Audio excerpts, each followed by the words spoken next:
Hello, good afternoon, neighbors and friends. Welcome. This is your member provincial parliament, Faisal Hassan, your member provincial parliament, joining you again another Saturday from 3 to 4. And thank you for joining me, my page, Faisal Hassan NDP, and Instagram, Twitter, Faisal Hassan NDP, YouTube as well. And those who are just joined, welcome. And before I begin, I would like to acknowledge at this time the land that we now know as York South-Weston is a traditional territory of many nations, including the Mississaugas of the Credit, the Haudenosaunee, the Chippewa, the Haudenosaunee, and the Wendat peoples, and is now home to many diverse First Nations, Inuits, and Métis folks. Welcome. And I know that since last night, midnight, until this afternoon around 1:30, I was at the legislature because the government have called us to debate about notwithstanding clause that the government has invoked. Before I talked about that, first and foremost, I want to also send my condolences and my sincere condolences to the family of Assam family. And you know, my leader have written also a letter to the federal prime minister and also to the premier, and I echoed my leader, official opposition leader, Ontario NDP leader Andy Horwath's call to Doug Ford and the Prime Minister Justin Trudeau to listen to the National Council of Canadian Muslims and convene all levels of government for a national action committee on Islamophobia. And Canada and Ontario must take a real action to eradicate the rising tide of Islamophobia and white supremacist hate in Ontario. In the wake of a deadly act of Islamophobia terror that targeted a Muslim family in London, as a Muslim and as an Ontarian, I'm grief-stricken and horrified that 3 generations of a Muslim family were targeted and killed by a hateful act of Islamophobia, terror, in Ontario. The Afsal family was precious and loved. They should still be here with us. A child should not be injured, facing the traumatic and devastating loss of his life, of his family. I am heartbroken for the family's relatives, loved ones, and community members left to grieve this profound loss. No child, no community, no family in this country should ever have to experience this pain and loss again. Muslim people across Ontario and Canada should not have to fear for their lives, for the safety of their children and loved ones, due to the color of their skin or articles of faith they wear. No one deserves to feel unsafe because of their religion or ethnic background. But this fear is sadly familiar to Muslim people across this province and country. Ontarians must condemn in no uncertain terms Islamophobia, racism, and white supremacist hatred. We must work together as leaders and communities to stamp out the ugly hatred wherever it rises its head. Words are not enough. The Ford government must move past statements and take concrete steps to eradicate Islamophobia, white supremacism, and systemic racism. In addition to across a government national action summit, the NDP is urging the Ford government to reinstate a fully funded provincial anti-racism strategy to combat hate and Islamophobia, and works to stop the spread of white supremacist activities and ideology. As a provincial leaders, we must ensure that Islamophobia and systemic racism are removed from our institutions and policies. All of us in Ontario must work together to foster inclusivity, love, and understanding, and to make it very clear that violence and hatred have no place in our province. And I think today was the funeral of the family, and we all grieve, and we need to bring really so that it never happens again. Once again, folks that are just joining, me from Facebook, Twitter, and YouTube, and Instagram, welcome, and welcome, folks. Welcome everyone, and Ivan, welcome. Zainab, welcome. Frank, welcome, and Paul, welcome.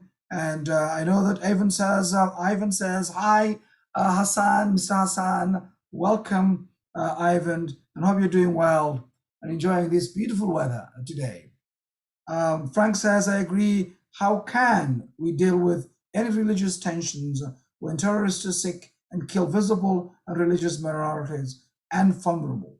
Well, thank you. We need to come together, and we need to show strong leadership. That's exactly what we need to do, and we need to act. And I think the National Conference Summit on Islamophobia is going to happen now, and that's what we need to do. Well, thank you, folks who are joining also on Instagram and also Facebook as well.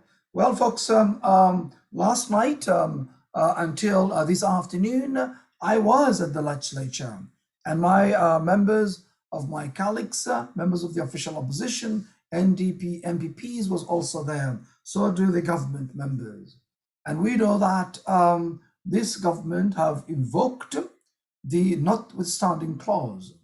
On June 8th, the Ontario Superior Court of Justice struck down major parts of the Premier Ford's changes to the Election Finances Act, saying his attempt to stop independent groups from exercising their views through ads is unconstitutional, violating Canada's charter rights to freedom of thought, belief, opinion, and expression. And well, we know this government have announced that they are doing it. Will take, and they announced 2 days ago, the government announced it will take the unprecedented step of using a constitutional override clause, also called Section 33, or the notwithstanding clause, to allow them to override court's decision. Imagine, folks, imagine the independence of the court. Now they want the court's decision and the constitutional rights of Ontarians to be override, and of the court's decision and the constitutional rights of Ontarians. Think about that, folks.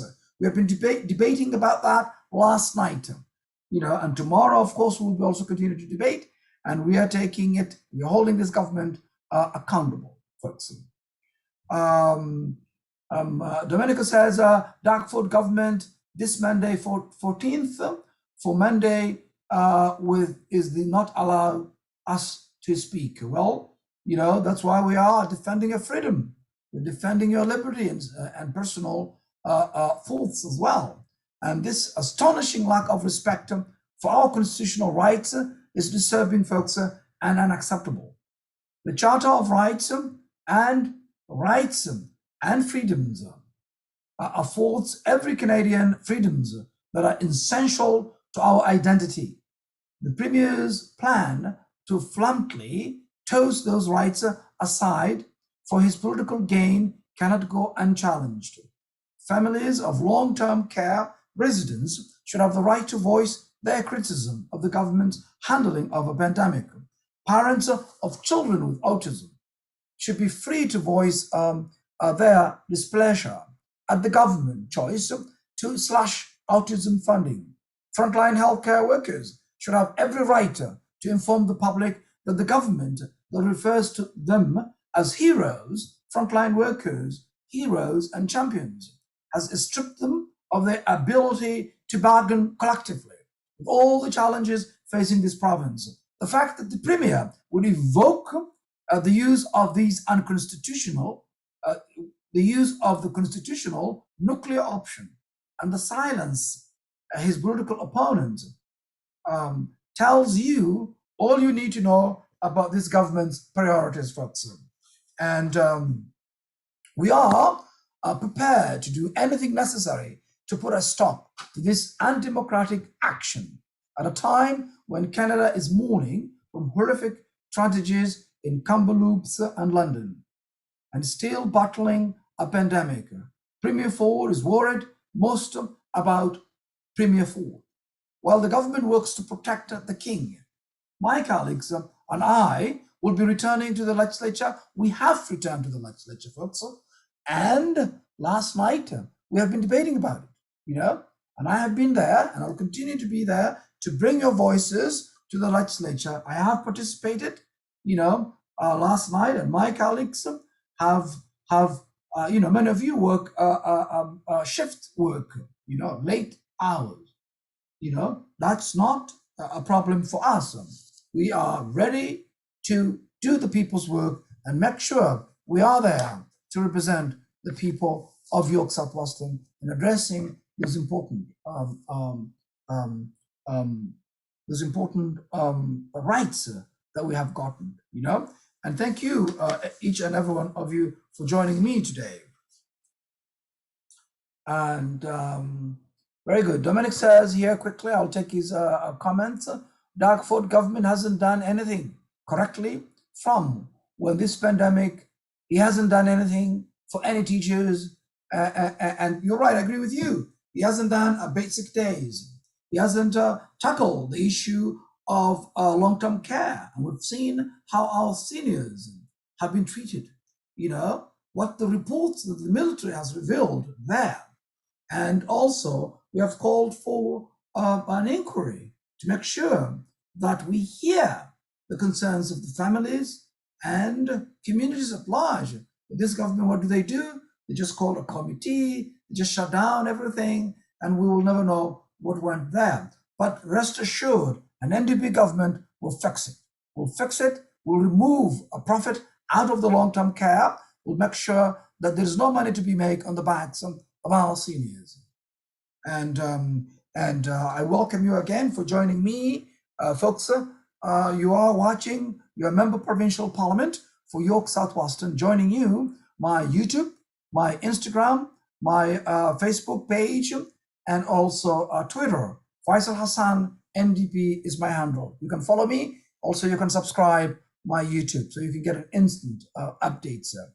I want to express, folks, also my condolences to the family and friends and community affected by the violent tragedy in London this week. I also want to express solidarity with fellow Muslims who live with the worry that they or a loved one may become a victim of hate. We all deserve to feel safe and secure in our neighborhoods. There is no room in Ontario for a hatred for this kind. No adherently of any faith deserves to feel targeted in this manner, and disturbing increase in hate-related crimes must be addressed. And if we are to maintain safe communities for all, we must tackle it, and we must do it, and we will do it. And my leader have called for a national summit, and we are so delighted that this national summit is going to happen. And we'll continue to propose ideas to uproot this hate and hatefulness that's happening. And we need to go and also make sure the Muslim community have also are safe here in Ontario. And I know this week, folks, the Euro Cup has kicked off, and yesterday was the first game of Italy versus Turkey. And I hope you have enjoyed that. And I've also shared with you the schedule complete, the table of the teams, and also the matches with your nations.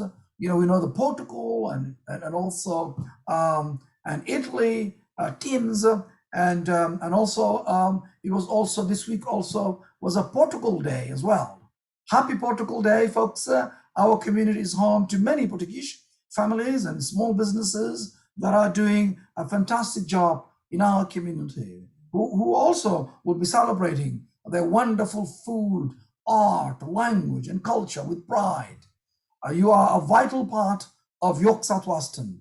That is why I'm insisting on the return of the desperate, needed Portuguese language mental health services cut by this government. We need to reinstitute it because it's helping the community. You know, I have also had a town hall meeting about it, and I brought about the experts about the Portuguese language mental health services that have served annually thousands of people, 1,000 people, you know, and these are the services we want to continue, and I'll be fighting on behalf of our Portuguese members of our community to make sure those services are going to be there for the community. We don't need to cut services like that are working. We need to expand and include other languages so that we can also tackle the issue of mental health. And because of the pandemic, people are really, facing a lot of mental issues because factors, of the pandemic that is causing it. And therefore, this is the time it's needed. It's needed. And definitely, I will be continuing to fight on your behalf as well. Your community deserves better, and also I know that Portugal will be playing soon. And the 20, I think we'll be playing the 15. Looking forward to joining you and watching it and cheering Portugal. I know Portugal has a great players, and so do Italy as well, and many other community members in our community. Yesterday, also Turkey, members of our community have also showed a great game, beautiful game, and I did enjoy it. Good luck, whomever you're cheering for, folks, for York Southwestern. Euro Cup 2020 has started. It's supposed to be happening last year, but because of the pandemic, now they are playing in 2021. Enjoy, folks, and I will also joining you with that as well. Quickly, I'll take Dominic here, saying that Faisal explained to me why Toronto District School Board is going hybrid, and is any of the teachers going to lose of their jobs? Well, Dominic, we have been saying, as you know, our official opposition education critic has been fighting in front and center on this issue when it comes to education, and I have been also fighting to make sure that we have more resources for our schools as well. Also, we need more teachers. This is not the time to cut teachers. We need to make classes, smaller classes, so that we make sure our kids can learn better. We need also to invest in ventilations in schools and make sure our young people are also getting education and also getting facilities that are really able to feel more comfortable for them. Definitely, we don't want this government cutting teachers. We need more teachers, Domenico, and we need to make sure those teachers are there to continue to do the wonderful job they are doing in and supporting our schools across the province. So definitely you can count on us, the entire official opposition, myself, defending jobs, fighting to make sure that our schools get the resources they need quickly. Well, thank you for that, for your question, Domenico. Well, Domenico says Ford government doesn't want to invest in quality of breathing in any schools. Well, I get that. That's why we are there to hold them accountable and make sure that we fight for what is right. And hopefully, an NDP government will be able to put these priorities front and center and make sure our schools are provided the supports they need, our healthcare is provided the support and resources it needs to make sure that we include also eye care, we include dental care, we include also pharma care to make sure that healthcare also is holistic, and we tackle it as a holistic approach as well. And also, folks, this week also marks the third anniversary of the victory of our official opposition and my election, folks. That was June 7th, 2018, just to be almost 3 years now. It has been long and difficult 3 years, folks, but I cannot thank you enough for entrusting me with the responsibility of serving our community. Our home here, I call home here in New York Southwest. I've lived here over 22 years now. Just to join us here is Hawa Mire, our federal NDP candidate. Welcome, Hawa. She just joined us on Instagram. Thank you for joining us, Hawa. And I know you're doing a fantastic job fighting for the good fight on behalf of our community. And we are talking about, June 7th, 2018, which was anniversary of my election. And I cannot thank folks enough for entrusting me with the responsibility of serving our community that I call home. I've lived here over 22 years, and I love it. I wouldn't live any other community, folks. And I thank you from bottom of my heart for your trust and confidence. And I'll work to continue to fight and also not take, your trust and confidence for granted. But I'm going to work very hard day in and day out to fight for our community. And you know that, folks, in our community, we have been neglected, not only the last 15 years, but also the last 3 years. We came from bad to worse. And folks, you know exactly what we need. We need better next time, so that an NDP government will put our community first. With the Liberal government, another Liberal for the last 15 years, we've lost our 2 hospitals we have here, and now they combined into one, which is also Humber River Hospital. They're doing a fantastic job. But they're also serving other communities. And our community also is growing in numbers. Definitely, we need a hospital to make sure that the hospital services and programs is brought closer to the community. And definitely, that is also the record of the Liberals. I can talk about all day, but I don't want to focus now today. I want to focus about the week's work, what I have been doing, and also to hear your concerns of the stories of the week. I would like to welcome again Hawa, and Hawa says, folks, York Southwestern, beautiful day out there. She's shouting out for you. Hey, folks, follow up with her. Check it out, her website as well. Domenico also saying that keep up all of your great work you are doing. Well, thank you, Domenico. We need your support, Domenico, and we will continue to work with you. We will listen to you, Domenico. I know you are fighting also courses for credential, for essential courses at the high school and also college levels, that we want to make sure also accredited courses, so that folks who are getting those non-credited courses get credit. Of course, we can look into that, and also if you could also write me more about it, I'll be happy to advocate Domenico on your behalf and also on behalf of your classmates as well. Well, thank you. And we have been through a tremendous ordeal together, folks. I could never have expected that we would be dealing with a world-altering global pandemic. I ran because our community has struggled with years of neglect and was looking forward to tackling those issues head-on. Sadly, COVID-19 resulted in a shift in focus and further highlighted the need to address the issues that have plagued our community for years.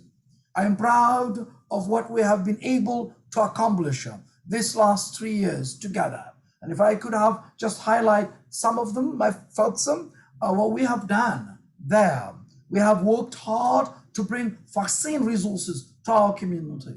It took, of course, 7 months to get it, at 200 Church Street, and as well as also a permanent testing facility that took about 7 months, but it was 200 Church Street, and we have worked hard on that.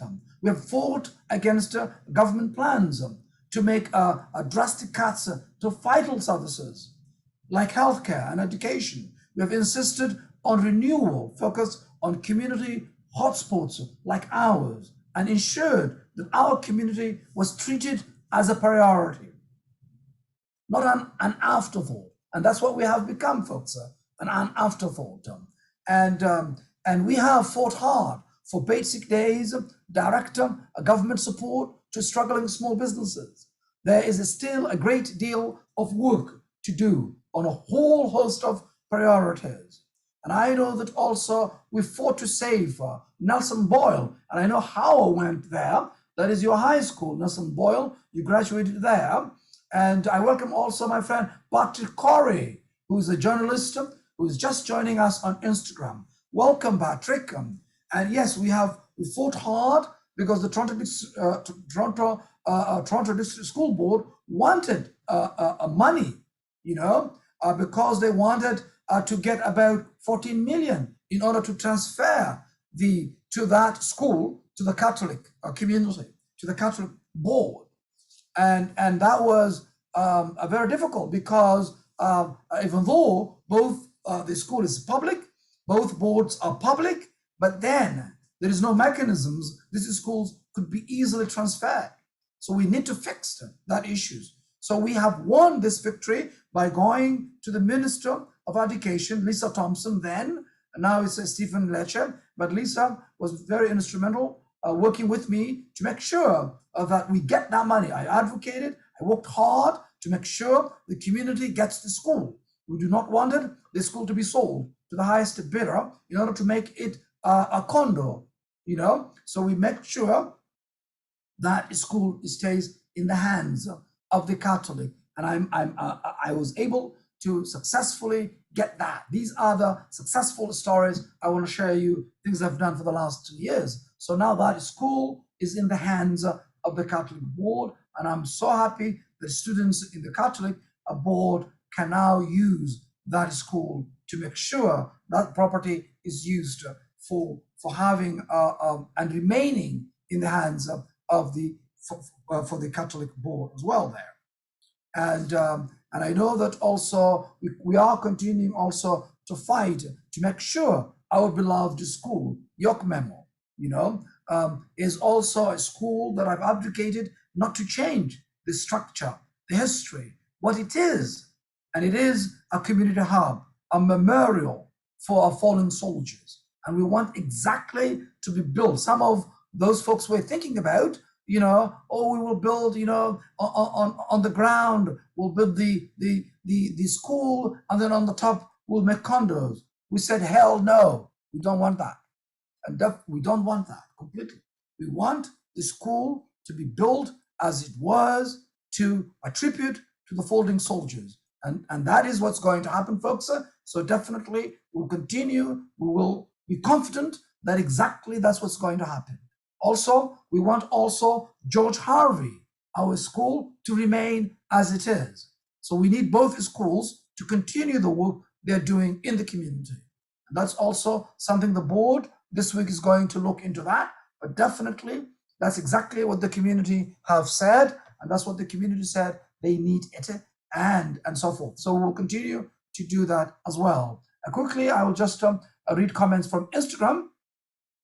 Patrick Corey says, thank you, Honorable Faisal. Well, thank you, Corey. I know you're a busy man for joining us this afternoon. I know it's also a beautiful day outside, but welcome.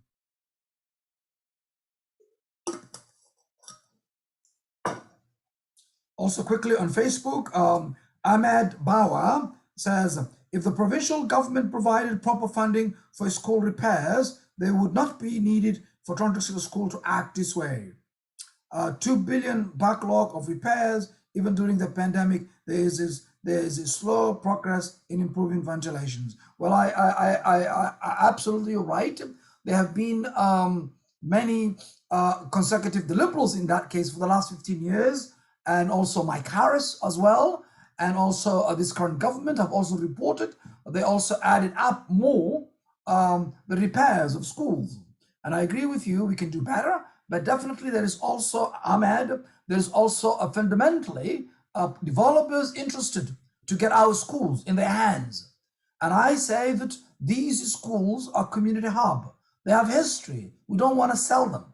You know, we want to remain it in our communities, and we want to use it for that purpose, for community hub, for community schools, and continue serving the community. Well, if there's no longer needed as a surplus, then the community needs it to use it for other purposes, okay? And that purposes should be also decided the community, not the Toronto District School Board. And we've seen that so far. A report I've read, they have sold 55 schools across the board, and that's not right. And so we need to improve the facilities. Of course, we need investment on ventilations. We need investments in repairs, and definitely an NDP government will make that a priority. Thank you for sharing your thoughts this afternoon, Adam. Thank you for doing that. And folks, thank you also for joining me. Of course, folks, there's still a great deal of work to do on a whole host of priorities, but it has been a humbling and reassuring to find so many community members offer their support. You have been there supporting those who are homeless. You have been there supporting, delivering foods to your neighbors and friends and donating to support them. I know many organizations such as, you know, the Western Area Emergency Food Bank is doing fantastic right here in Western. Please visit their website and donate if you can to continue the work they're doing. I know the North York Food Harvest is also doing a fantastic coordinating and also distributing resources in terms of food. We can do better to make sure we people don't have to resort into food banks. You know, we need a leadership to make things better, and definitely we will need that to have a different focus of how do we support members of our community, not only relying on food bank, but also relying jobs and opportunities and hope. And that's what we need to focus, and also provide them the support they need, you know, and we can do it. A province like ours, a country like ours can do much better, but we need a vision. We need leadership, you know, and the NDP and my leader, Andrew Horvath, definitely will be able to provide that leadership, and it will be a priority for us. And I thank you for that. The recovery from this pandemic will require the collective effort of our community and will be just as challenging as the last year and a half. The road ahead will not be easy, folks. It is not going to be easy. But I draw inspiration from the frontline heroes, champions who have worked so hard, to keep our community safe, And I'm reminded of the sacrifice of the community members like Leonard Rodriguez, you know, a member of our community, a personal support worker whose life was taken by COVID-19. After working decades to care for our community's most vulnerable members, we owe it to Leonard Rodriguez and all the families who have lost loved ones to honor them with an equitable post-pandemic recovery that puts people first. This includes finally eliminating profit from our long-term care system, investing in childcare, and dismantling the barriers facing racialized and indigenous communities. I look forward to hear always your opinions and your inputs. You can write to me, Faisal Hassan, NDP, -CO at, you can write Faisal Hassan -CO at ndp.on.ca. You can call my office anytime. You know, if you just want to talk to me, if you just want to have a coffee, you can just call me 416-243-7984. Thank you, and thank you for your attention. And Patrick says quickly here, if the schools are in community hands, will it guarantee quality education, or is it just for legacy purposes? Well, Patrick, I think schools is already in the hands of the community, because the schools should be serving the community, and the community is also needing the schools. So we need to make sure that the schools are doing fantastic jobs. We know that the teachers are doing a fantastic job. The parents and students, we need them to provide them education. That is great, but we need to maintain those schools that are in our community, And I know that sometimes those boards, they say it's surplus and they want to sell it, but we can have a better system where we can provide the enough resources these boards need, and at the same time keep our schools in our community. And that is what I call, Patrick, a vision. And that's exactly why I intervene, and that's why exactly I kept Nelson Boyle in the hands of the Catholic school. And that's why we need every single school in our community to remain in the hands of our boards, either Catholic or public. And we need to continue to make sure we use those schools also for the community hubs after the programs, when the school time ends, that we can use the schools to other things, such as giving kids tutoring, giving them other extra curriculum activities, gyms, sports, and other activities. Parents can also use it for community hub, for other functions as well. So it is like not only is a school, but it's also a community hub, a battery. So the community can use for other purposes as well. And because we don't have a lot of recreational centers, we have waited for 40 years for York Recreational Center at Black Creek and Eglinton. Now it's working, but we know that also the citywide folks are also accessing it, because we're part of the city of Toronto. And we also want some of the programs, at least give us 40% of the programs devoted to the people in the community, so that we use and we utilize it. Until then, the schools come also another option open to the community to use those activities. And my leader talked about also this in 2018, that we're going to also use these schools to make sure that we are utilizing them, and we're also using as a community hubs to make sure that the community is also supporting these schools as well. So that's great. Well, thank you for joining, folks, today, and thank you quickly here. Welcome, and Ahmed says that's why good school maintenance is important. I agree with you. We need to be helping schools. We need to be tackling the issue of ventilations, also repairs that are backlog repairs is unacceptable. Really, it's billions of dollars at the moment because of the lack of vision from previous governments. And Ahmed says quickly, Prince Margaret was used as a community hub for 15 years, and then it was converted into a school. The school now has about 400 plus students. Imagine if they closed that school. Exactly, Ahmed. That's what I'm talking about. That's exactly. If we're using the need for the community, that's what I'm talking about, but not selling it to developers, the highest bidders, for profit, for other things. So that's exactly, you got the message, and that's what I am fighting for. And that's why I could say we have been very successful saving Nelson Boyle from these billionaires wanting it in their hands. And now we are proud that the school is in the hands of the Catholic board. And that's exactly, and the Catholic board is doing a fantastic job. And I'm happy to join them every day when I meet parent council meetings and also visit those schools in graduations. We are so proud that the education that the Catholic board, as well as also the public education, is providing for our community. And we wanted it, if it's working it, and we are proud that this education is working for our community. We need to continue the way it is. Okay, folks? And that is, we need to also provide the resources it needs. So we could provide repairs, ventilations, and other investments as well. So we could also hire more teachers. We could provide more other activity programs for our young people so that they could succeed.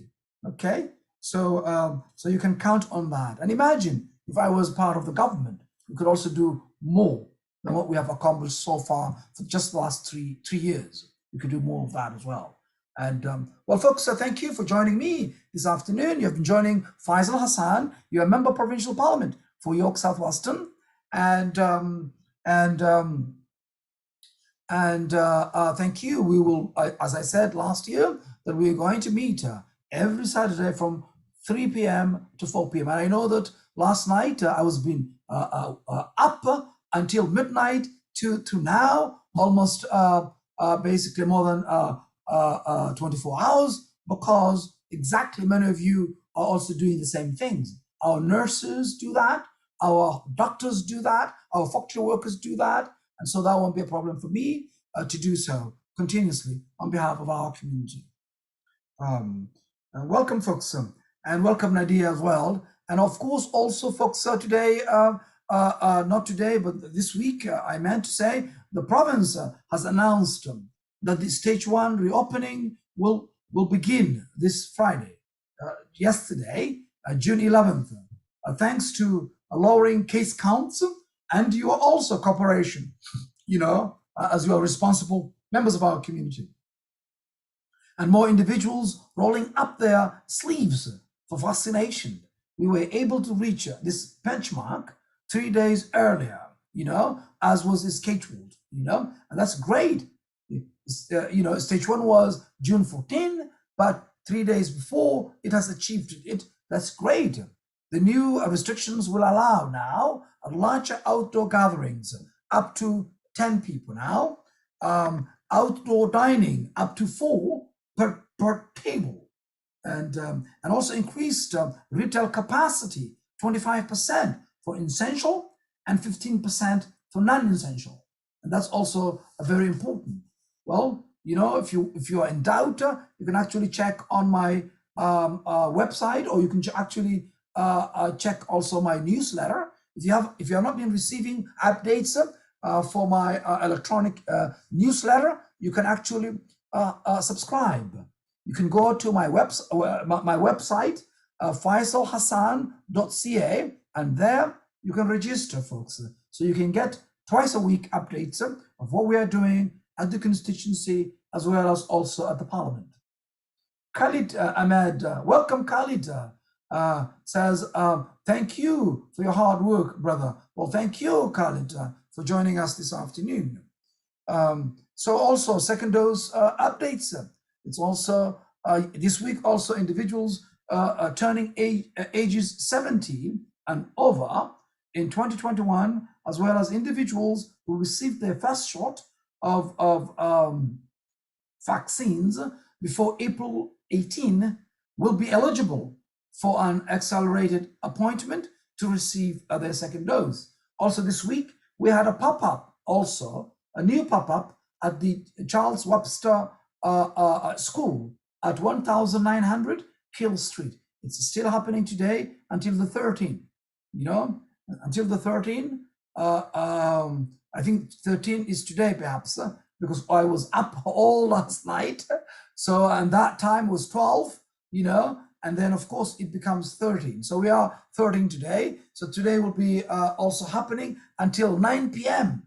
Also at the West Park Healthcare Center, partnership with the Community Hub at 1765 Western Road is also doing as well, also first doses as well there. So you can also go there and get your shots there as well. And also if you want the addresses and phone numbers or the provincial bookings, you can also check on my website, faisalhassan.ca. There you can get, you can actually book it by simply clicking, you know, provincial bookings. And also if you have already gotten your first dose, April 18, prior to before April 18, and you are over the ages of 70, you're able to book it for your second dose. You'll be able to get it either Pfizer or Moderna. Okay. Thank you, folks, for joining. I know also I talked about last week about my sponsoring, co-sponsoring a bill with my colleagues from Parkdale High Park, from Humber River Black Creek, and also Devonport to talk about Up Express. And I know many members of our community here have fought hard for years about the Clean Train Coalition. And they have been active here in York Southwestern, and they have done a fantastic job. And I want to thank them for their leadership. And we got for the efforts and the efforts of a former member of Parliament, Mike Sullivan. I was also his assistant working at the constituency office, that we also contributed, that advocacy to make sure we got stop here on Western. And as you know, the Up Express before departs from Union and ends at the airport. There were no stop in the middle. And because of the efforts of the community, we've gotten victories of stop at Western, and then also stop also at Buluru. And it's working very well. This bill, what's going to bring is also to electrify trains and also integrate fares as well, so that we can also allow people who are using TTC to also jump in Up Express and go to airport or to Union Station. So to make more ridership there. And the community have fought electrifications, but to this day, and this is the failure of Del Duca, and the Wayne and Dr. McGinty, they promised the community electrifications. To this day, it is a diesel. And I want to welcome my colleague, Mark Stiles, who have just joined us from Instagram. She's also co-sponsored with me, Up Express a bill with from Devonport, Mark Stiles, and also Parkdale High Park, also Butila Caproce, and also Tom Krokosovich from Humber River Black Creek. And it's very important, folks. This is also even the Clean Train Coalitions have been constantly writing letters to the Minister of Transportation, also Del Duca, and also the other minister. So they have not done anything with regard to tackling the issue of diesel trains.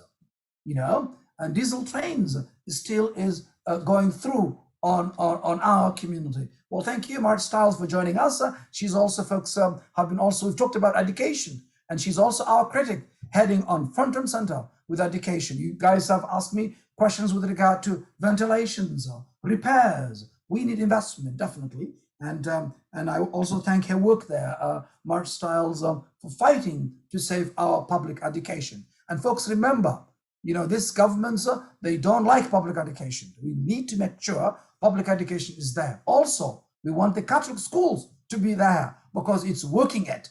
And if something is working, you don't touch it, you don't fix it, it's fine, folks. And also, the public schools, of course, there's also improvements. We can make it, we can also contribute, to making it better by investing education. More money, dealing with ventilations, dealing with repairs, hiring more teachers, and also making it smaller class sizes. And well, thank you to all the community members who have come forward with messages of support for Bill 303, the Clean Trains Now Act. I'm thrilled to support this bill and finally establish a concrete path towards electrification. After years of broken promises from previous governments, the bill will establish a committee to make recommendations on the timelines and funding estimates required to achieve the goal of electrification and full fare integration. And that's exactly, folks, what is needed to make sure that also we allow more folks who are using the transit, people who are frontline workers, going to the airport, going to Union Station, to jump in, so it also becomes affordable. Remember, at the beginning, these Up Express was only designed for wealthier CEOs to just jump in with $20. I think we've come all all along. We have been fighting this, and I also, thanks to our community, the Clean Train Coalition, who fought hard, and also a former member of Parliament, Mike Sullivan, whom I've also was his assistant working at the constituency office. And I know that many of you also take the signs of Clean Train now and electrifications now. We need that to make sure we hold these liberals, their broken promises, especially Del Duca and also Kathleen Wynne and Dalton McGuinty, to make sure it's unacceptable, folks, to have diesel trains roaming through into our community, and think about that. In Ontario, in Canada, still we're having these diesel trains. They promised again and again, but we want this bill to also bring electrifications up immediately. Now we need it to make sure that we have that electrifications happening quickly.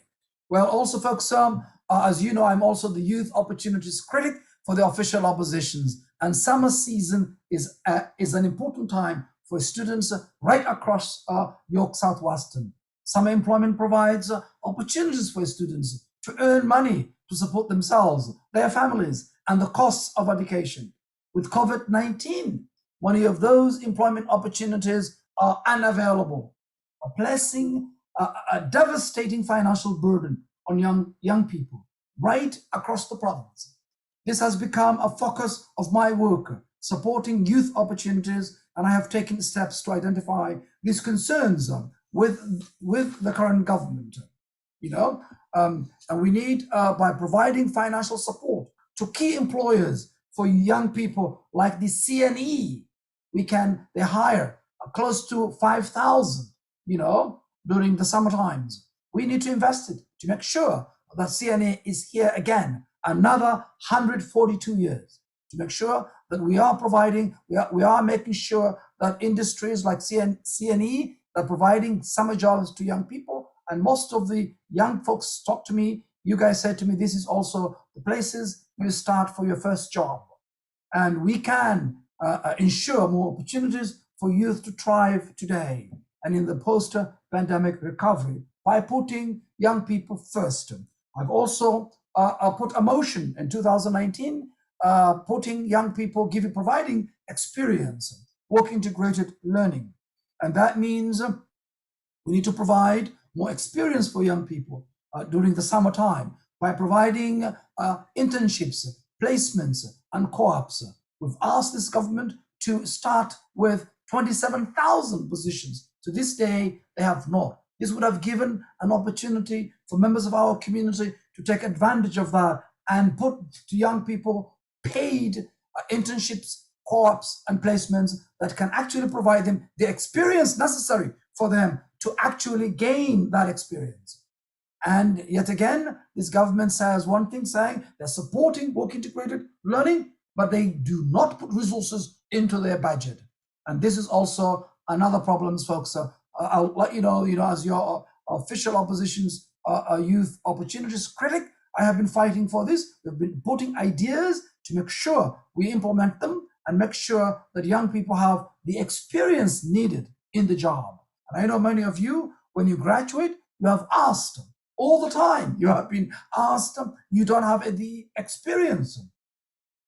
And how are you going to gain the experience if you're not provided the internships, the co-ops, the placements that are paid positions, and that's why I'm committed, making sure, to bring about work integrated learning, and we can also change the way we think about school and education by integrating work and school, because it is inseparable. They go together hand in hand, because we need to put our young people first. And the official opposition wants to make sure the young people are a priority.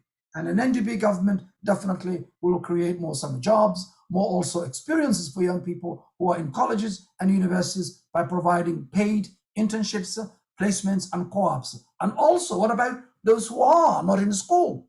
Those who are just wandering on the streets? Those young people, we have to also give them hope. We have to give them also opportunities. and jobs. And to do that, we will also put them into opportunities for skilled trades.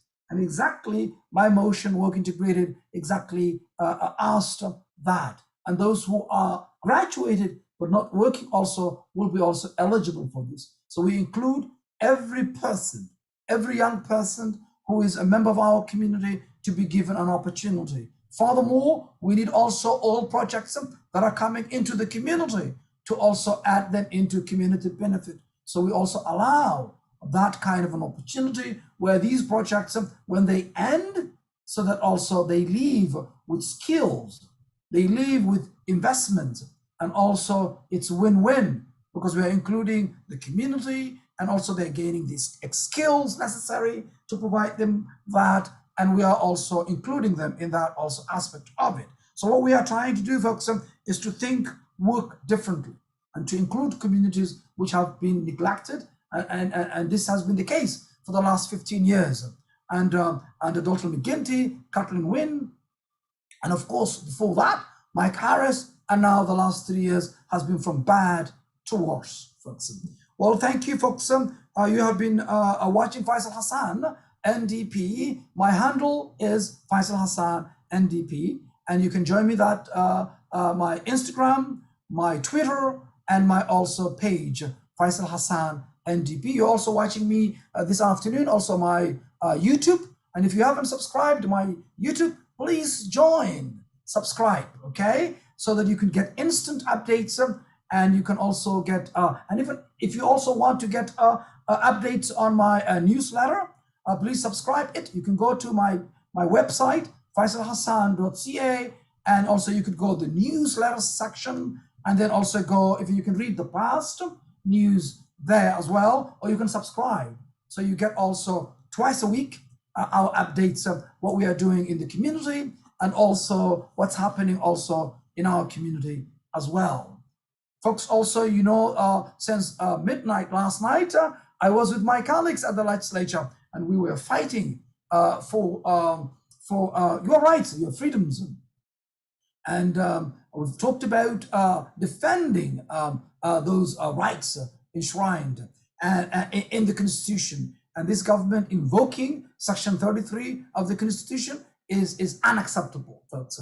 I don't think I have enough time to talk about what went there last night, but definitely we'll have plenty of opportunities to talk about it. You can also tune the debate tomorrow, which also will start 1 p.m. And we're going to be there holding the government accountable to make sure that we respect, we allow, we don't silence dissent.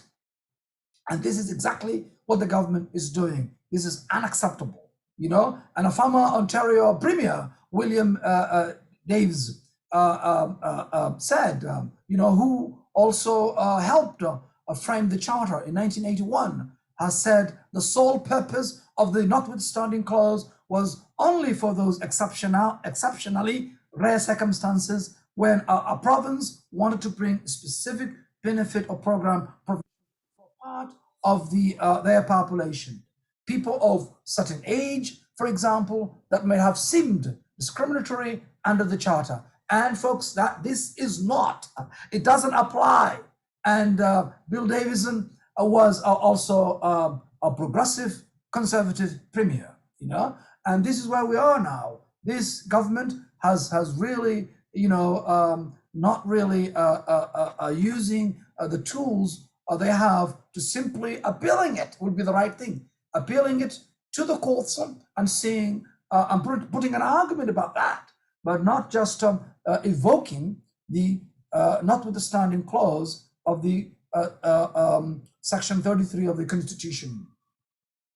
Well, folks, if you want also to watch the entire debate, you can also check all on the Ontario Legislature website. So if you missed it, I think you can do it there as well to hear what we have said there and how we have hold last night and this morning and also this afternoon hold this government accountable. Okay, folks, that's it for me. My time has come an end. I have joined you at 3 p.m. to 4 p.m. and as I promised last year, we'll continue to make accessible to you and to hear your concerns, to answer your questions, and also to preview what I have been doing on the week about our community at the legislature and also right here in York Southwestern. Until then, folks, I will be joining you again next Saturday, the same time, 3 p.m. If you joined me at Twitter, I wasn't able to actually comment or read your comments there, and also YouTube as well. But I'll be happy, to continue engaging with you. If you want to contact me or want to have a coffee or tea with me, you can also call me at my constituency office, 416-243-7984, or you can write to me, Faisal Hassan co.on.ca. Until then, folks, thank you, and I'll be seeing you again next Saturday, the same time. Enjoy the beautiful weather, and goodbye then. Bye.